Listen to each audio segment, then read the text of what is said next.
So I hope you enjoyed the three presenters as much as I did. So now it's your turn. And maybe when you speak, I'm going to encourage you to stand up so that everybody can actually hear your question or comment. And maybe start, is there anybody who's got sort of questions or clarification, something that these folks said and you went, I'd really like them to get them to do that again because I didn't quite get it the first time around. Yes, sir. My name is Bill Dumont. I would like to know what happened in the CBRD or in the CRD when you guys pulled out. Did the bureaucracy continue to increase? Did you pick up a bunch of bureaucrats from there? What happened with the existing bureaucracy serving the chosen? Wow, that's going back a ways. I wasn't clear on the dates that you got incorporated. We incorporated in 1984. I see, okay. So the bureaucracies weren't out of control. No, CRD wasn't anywhere near what it is. But there's one thing that you need to understand is that regional districts are not a fourth level of government. They're a service provider, essentially. And CRD, for example, has over 200 services that they provide to the 13 municipalities and the electoral areas, the 3 electoral areas. And each municipality undertakes a certain amount of those services, and we do it because it's cheaper to do those services than to do them ourselves. It's in essence contracting out to the CRD. So the CRD expanded, not just because it's a bunch of crazy bureaucracy, but because the demands from all of the various municipalities for these services were there. And every time a new service is created, it's because the municipalities themselves have asked for it. In Chosen, for example, we use CRD bylaw for the more serious bylaw offenses that we have. If we think that we may have to go to court, which we try to avoid like the plague, but we'll use CRD bylaw because they set us up in that thing. They're a little bit more official than just having our building inspector go out and look at stuff. So we use animal control. We use and then we all buy into there's things called direct service, which we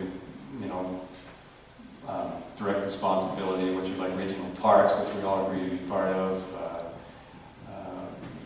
Colwood is part of the core liquid waste area, so they contract to the CRD to look after the sewer aspects of it, some more successfully than others. But that's why the CRD bureaucracy grows, and that's why you probably see the RD grows. It's not because it's a gone wild bureaucracy, it's because we have asked for those services. The CBRD provided us with some very excellent services, and the quality of the people who work for the CBRD. Well, that's debatable. I know you're debating that, but there are lots of services that people count on: 911, emergency planning, proper garbage disposal, recycling programs, coordinating transit. It goes on, and they're under strict budgets. And the people, in my experience, people I've worked with do an excellent job. As a municipality, you can decide to take on some of those tasks yourself, but you may well decide to continue having the CBRD or the CRD in Victoria continue with a particular service. They're particularly good at region-wide services, some of which I mentioned. I can probably speak without the mic, but typically when a municipality incorporates within a regional district, there's a negotiation period on a variety of services because it doesn't happen overnight. You have an incorporation study, you have to have a referendum, and you have to get the letters patent processed by the provincial government. So there is a lag time. So when you decide if you want to incorporate, it doesn't happen tomorrow. And so there's usually a grace period of like a year, and I'm sure Mitch also went through that period of deciding what services they wanted to carry on with the regional district, which ones they wanted to go out, secure privately, or bring in-house. So I think there's lots of different models on how that works as well, but there's a fair amount of time to work those details out. It doesn't happen overnight. questions? Yes, sir. Yes, when the chosen became a municipality, did it have a good industry tax base? No, that's what we didn't want. That's why we became a municipality.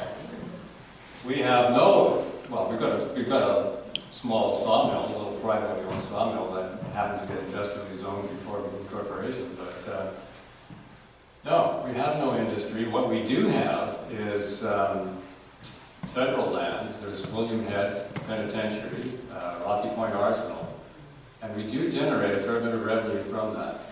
Now, in terms of federal grants in lieu. So it is sort of like having an industrial land. The difference is that the land occupies the nicest land in the entire region. And if those were houses and properties along the same lines as our current zoning would be, we would probably be generating the equivalent amount of revenue. So the revenue that we receive from the federal institutions probably, I mean, it just balances what we would have had if we had residential on there. But it still is significant. We get about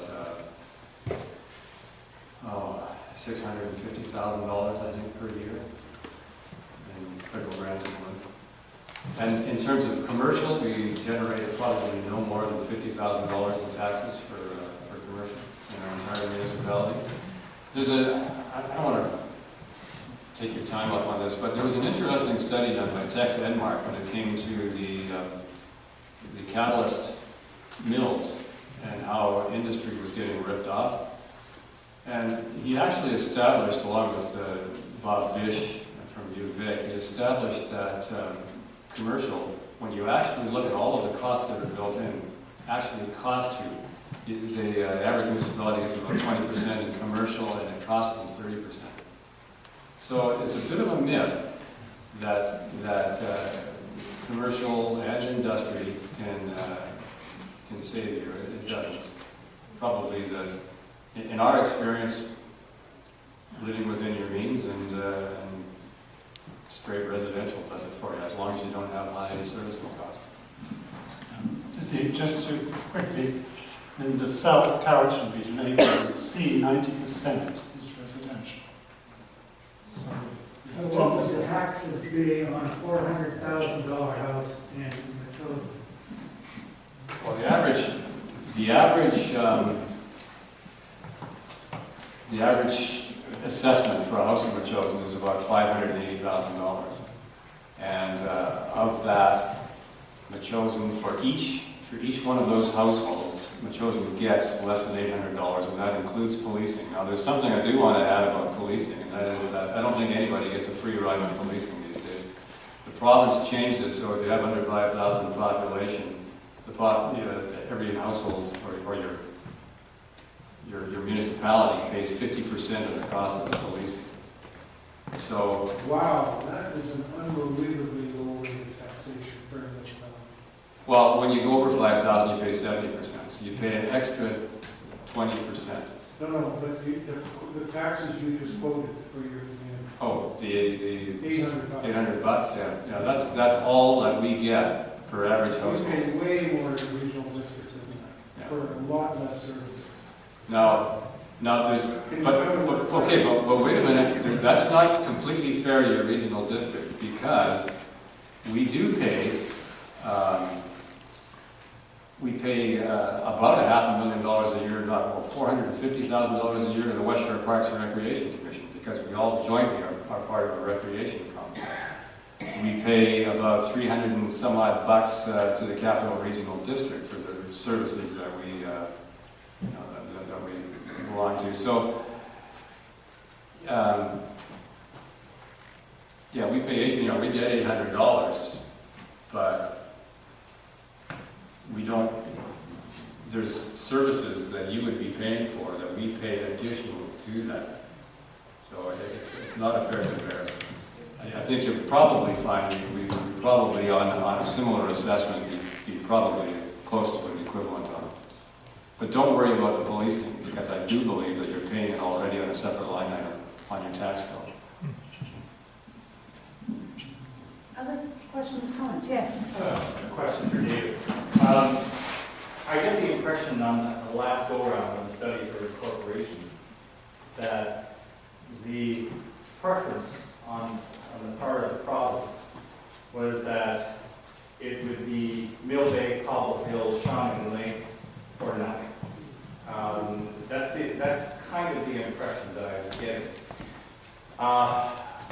Whether that's good, bad, or indifferent, I'm not sure, but from your experience in having worked in this area, how would you feel that the reception would be, say, on the part of Mill Bay, to be tossed into the salad with Shawnigan and forced into it, or for all that matters, how do you feel the various municipalities or the various areas would they prefer to be rather than be all lumped together?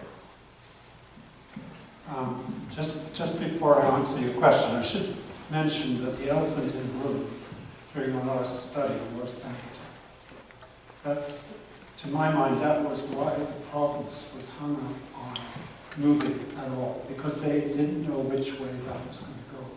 And if it had been approved, it would have added another, or admittedly over a number of years, another 7,500 people.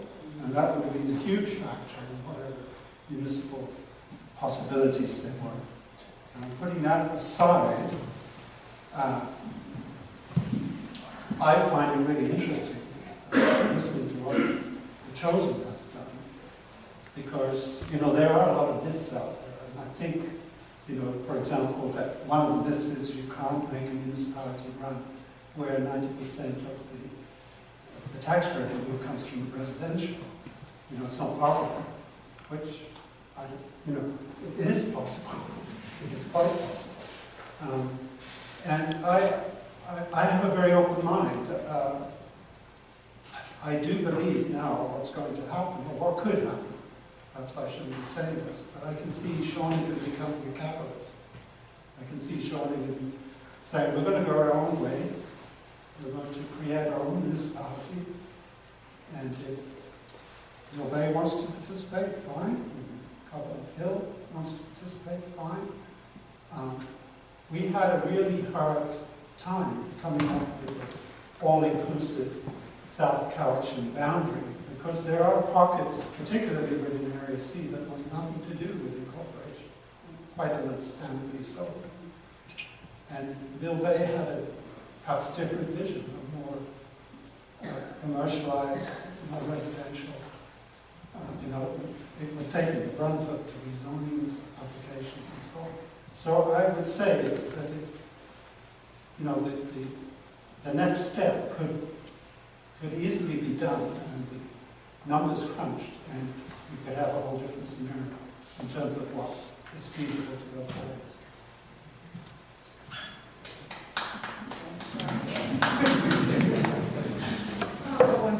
Yes. My name is Lauren McCartney. What do you see as the next step? I know that 2009 it ended with $100,000 from the BC government. So, do we start all over again? That would be possible. That's an interesting question.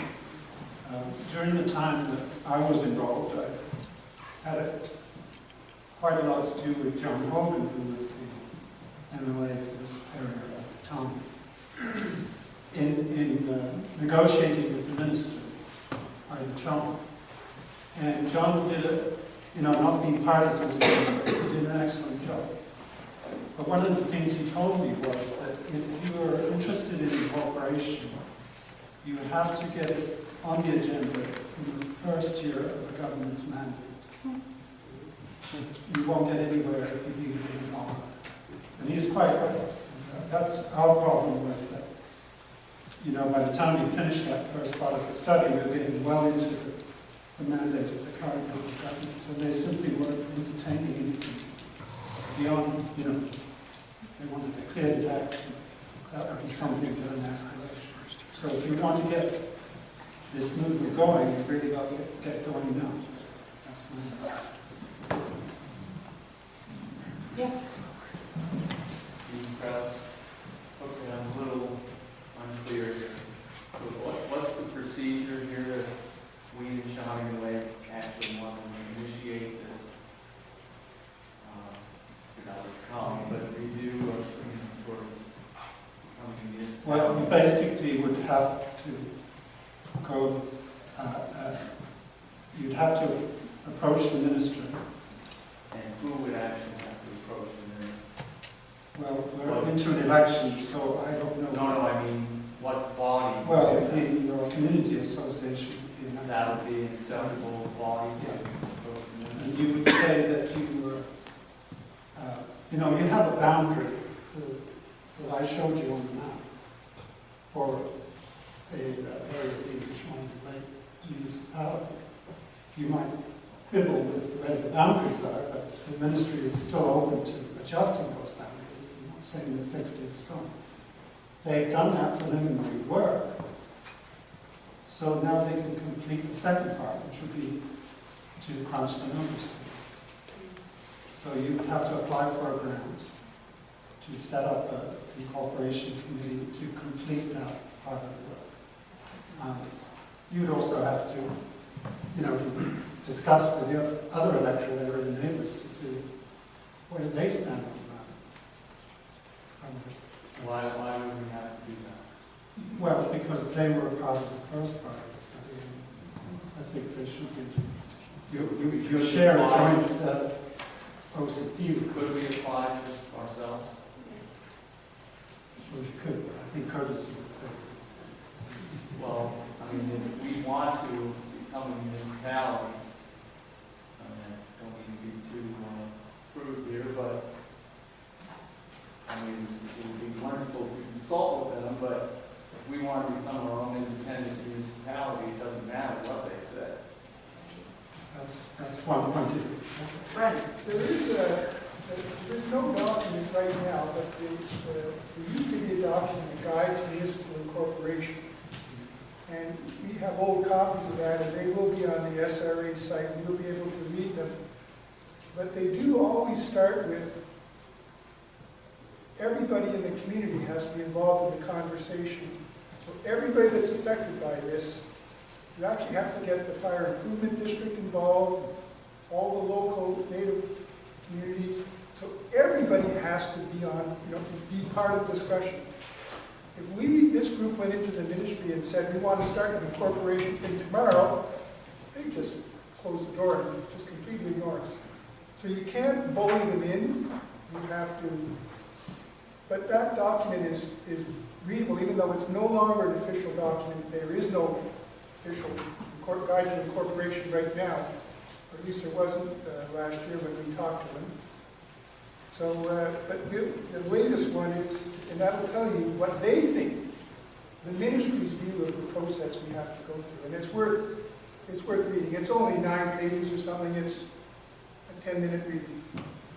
Be on the SRA website.